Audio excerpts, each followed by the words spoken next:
Ozone एक gas है जो प्राकृतिक रूप में वायुमंडल में मौजूद है।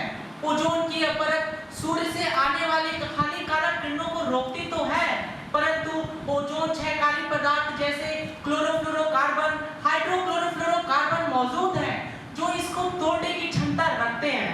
महोदय, वर्ष 1960 से लेकर 1980 तक इसके उत्सर्जन में वृद्धि तो हुई, लेकिन ध्यान देने वाली बात तो यह है कि 1986 के बाद उतनी ही तेजी से गिरावट दर्ज की गई है। उदाहरण के तौर पर वर्ष 1995 में 60%, 2000 में 80%, तो वहीं वर्ष 2018 तक 99% की कमी आई है। महोदय, मैं अपने विपक्षी साथियों को बताना चाहता हूं कि वर्ष 2010 तक इसका उत्सर्जन 1960 के स्तर पर आ गया है। और यहाँ पर कमरे में लगे एसी की बात की गई। मैं आंकड़ों से सिद्ध करूंगा कि कैसे इनकी बात गलत है। जैसे कि वर्ष 1989 में क्लोरोफ्लोरोकार्बन का उत्सर्जन जो 8 लाख टन हुआ करता था, वो आज 2021 में 156 टन पर आ गया है।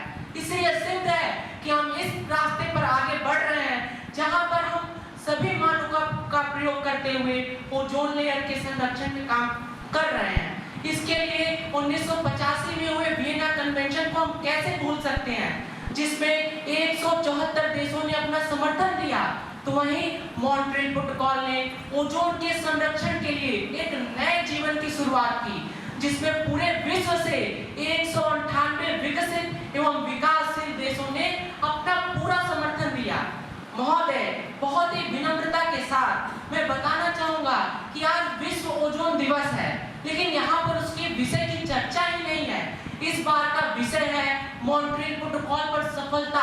हमने कैसे सफलता को अर्जित किया, ये चीज हम इस बार भूल रहे हैं, जो इस विषय में साक्षात अंकित है।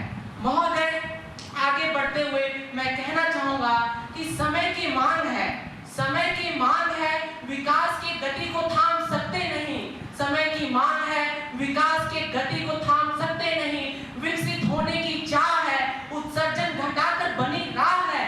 हम सब ने मिलकर ओजोन क्षरण को घटाया है, हम सब ने मिलकर ओजोन क्षरण को घटाया है और सुरक्षा कवच को बचाया है, और इस ओजोन की सुरक्षा कवच को बचाया है। महोदय, उदाहरण के तौर पर देखें तो ऑस्ट्रेलिया ने 85%, तो एक विकासशील देश भारत ने 80% तक ओजोन क्षयकारी पदार्थों में कमी लाई है।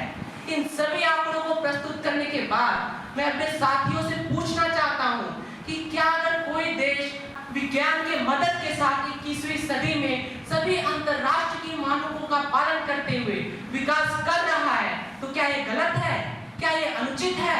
महोदय, मैं अपने सभी मुद्दों को, तथ्यों को समेटते हुए अंत में कहना चाहूंगा कि ओजोन क्षयकारी पदार्थों में कमी संबंधित कटौती ने न केवल मानव स्वास्थ्य, अर्थव्यवस्था, पारिस्थितिकी तंत्र का ही रक्षा किया है, बल्कि जलवायु परिवर्तन के जुड़े वैश्विक प्रयासों जैसे क्योटो प्रोटोकॉल, पेरिस समझौता, इन सब में भी बहुत ही अधिक महत्वपूर्ण योगदान निभाया है।